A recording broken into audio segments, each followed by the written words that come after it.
భీమవరం ఉమ్మడి కూటమి అభ్యర్థిగా రామాంజనేయులు నామినేషన్ దాఖలు చేశారు. భారీ ర్యాలీగా ఆర్డీఓ కార్యాలయంకు చేరుకుని రిటర్నింగ్ అధికారికి నామినేషన్ పత్రాలను అందజేశారు.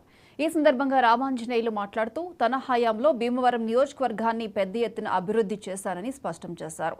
ఈ ఎన్నికల్లో తనను ప్రజలు గెలిపిస్తే భీమవరం నియోజకవర్గాన్ని మరింతగా అభివృద్ధి చేస్తానని చెప్పారు.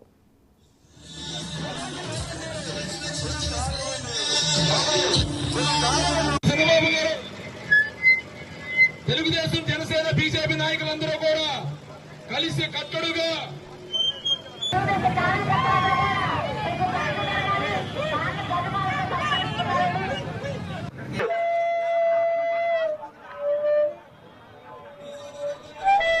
పార్లమెంట్ అధ్యక్షుడు అలాగే పార్లమెంట్ ఎమ్మెల్యే ఎంపీ అధ్యక్షుడు వరమగానే త్వరగా ఉండాలి.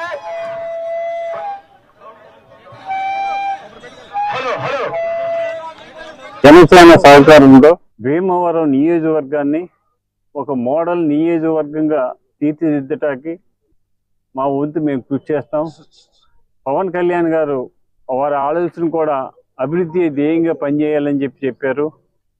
మరి చంద్రబాబు నాయుడు గారు కూడా 40 సంవత్సరాల సుదీర్ఘ అనుభవంలో ఆయన అభివృద్ధి ధ్యేయంగా పనిచేశారు. భారత ప్రధాని నరేంద్ర మోడీ గారు మరి భారతదేశాన్ని ప్రపంచంలో నెంబర్ 1 దేశం చేయాలన్న ఆలోచనలో ఆయన నడుస్తున్నారు. అటువంటి ముగ్గురు కూటమితోటి ఈ భీమవరం నియోజకవర్గాన్ని బ్రహ్మాండమైన అభివృద్ధిలో తీసుకొస్తాకి నా వంతు నేను కృషి చేస్తానని చెప్పి 24వ తారీఖు ఉదయం 10:39 రిటర్నింగ్ అధికారి దగ్గర నామినేషన్ వేయటం జరిగింది.